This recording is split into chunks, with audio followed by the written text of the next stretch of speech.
Breaking news చూస్తున్నాం. CM Chandrababu ఇవాళ పల్నాడు జిల్లాలో పర్యటించనున్నారు. వినుకొండలో నిర్వహిస్తున్న స్వచ్ఛాంధ్ర స్వర్ణాంధ్ర కార్యక్రమంలో సీఎం పాల్గొనున్నారు. ఈ కార్యక్రమంలో పలు అభివృద్ధి పనులకు సీఎం శ్రీకారం చుడతారు. ఈ సందర్భంగా ఏర్పాటు చేసిన భారీ బహిరంగ సభలో పాల్గొని ప్రసంగించనున్నారు. సీఎం పర్యటన దృష్ట్యా జిల్లా యంత్రాంగం పకడ్బందీ ఏర్పాట్లు చేసింది.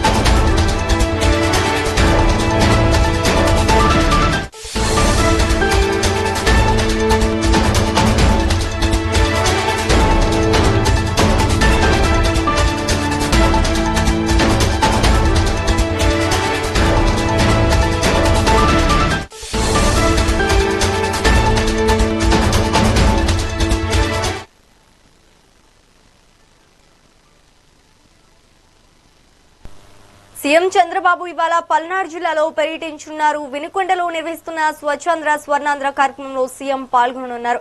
ఈ కార్యక్రమంలో పలు అభివృద్ధి పనులకు సీఎం శ్రీకారం చుడతారు. ఈ సందర్భంగా ఏర్పాటు చేసిన భారీ బహిరంగ సభలో పాల్గొని ప్రసంగించనున్నారు. సీఎం పర్యటన దృష్ట్యా జిల్లా యంత్రాంగం పకడ్బందీ ఏర్పాట్లు చేస్తుంది. ఇక ఇదే అంశానికి సంబంధించి మరింత సమాచారం మా ఏపీ ఇన్పుట్ ఎడిటర్ నరేంద్ర అందిస్తారు. నరేంద్ర, చెప్పండి. ఆంధ్రప్రదేశ్ ముఖ్యమంత్రి నారా చంద్రబాబు నాయుడు ఈ రోజు వినుకొండలో పర్యటించబోతూ ఉన్నారు. ఈ రోజు మధ్యాహ్నం 12 గంటలకు వినుకొండకు చేరుకుంటారు. వినుకొండకు చేరుకొని ఏదైతే ఎన్ఎస్పీ కాలనీలోని ప్రజావేదిక సభా ప్రాంగణానికి ఆయన చేరుకొని అక్కడ ప్రజలతో మాట్లాడతారు.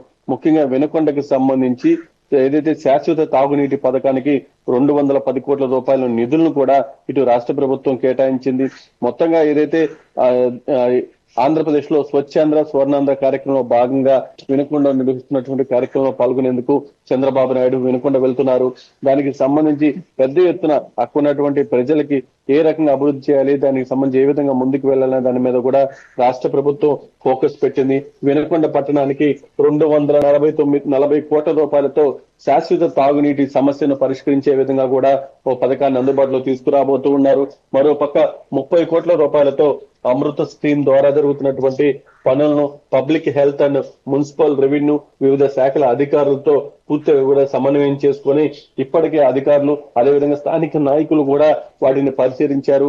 వాటికి సంబంధించి అక్కున్నటువంటి పూర్తి స్థాయిలో ఏర్పాట్లు కూడా చేయడం జరిగింది. చంద్రబాబు నాయుడు ఈ రోజు వాటన్నిటిని కూడా పరిశీలించబోతూ ఉన్నారు. ముఖ్యంగా రాష్ట్రంలో ఏదైతే స్వచ్ఛాంధ్ర స్వర్ణాంధ్రకు సంబంధించి పూర్తి స్థాయిలో వేగవంతంగా ముందుకు తీసుకువెళ్లే విధంగా ఆంధ్రప్రదేశ్ కి సంబంధించినటువంటి ప్రధానమైనటువంటి పట్టణాల్లో కూడా తాగునీటి సమస్య లేకుండా చూసే విధంగా రాష్ట్ర ప్రభుత్వం ఆలోచన చేస్తూ ఉంది. ఏదైతే వినుకొండకు సంబంధించి 210 కోట్ల రూపాయల నిధులు కూడా తాగునీటి కోసం ఇప్పుడు అక్కడ ఒక పథకాన్ని అందుబాటులో తీసుకువచ్చేందుకు కూడా ఖర్చు పెట్టడం జరుగుతుంది. వినుకొండ పట్టణంలో సుమారు 20,000 ఇళ్లకు పైగా కుళాయిలకు కనెక్షన్లు ఇచ్చి ప్రతిరోజు 2 పూటల స్వచ్ఛమైనటువంటి తాగునీరు సరఫరా చేయడమే లక్ష్యంగా వీళ్ళంతా కూడా పనిచేస్తూ ఉన్నారు. త్వరలోనే దీనికి సంబంధించినటువంటి టెండర్ల ప్రక్రియ కూడా ప్రారంభించబోతూ ఉన్నారు. స్వచ్ఛమైనటువంటి తాగునీరు, ప్రజా ఆరోగ్యం లక్ష్యంగా కేంద్ర రాష్ట్ర ప్రభుత్వాలు పనిచేస్తూ ఉన్నాయి. సీఎం చంద్రబాబు నాయుడు నేతృత్వంలో రాష్ట్ర వ్యాప్తంగా 24,000 కోట్లకు పైగా నిధులతో తాగునీటి పథకం పూర్తి చేసి ప్రతి ఇంటికి తాగునీరు అందించే విధంగా కూడా రాష్ట్ర ప్రభుత్వం పెద్ద ఎత్తున పనిచేస్తూ ఉంది. పట్టణాల్లో అదేవిధంగా గ్రామాల్లో కూడా ఎక్కడా కూడా తాగునీటికి సంబంధించినటువంటి ఇబ్బందికర పరిస్థితులు లేకుండా రాష్ట్ర ప్రభుత్వం పనిచేస్తుంది. స్వచ్ఛాంధ్ర స్వర్ణాంధ్ర కార్యక్రమాన్ని పెద్ద ఎత్తున నిర్వహిస్తున్నటువంటి పరిస్థితి ఉంది. Right, thank you for the update Narendra.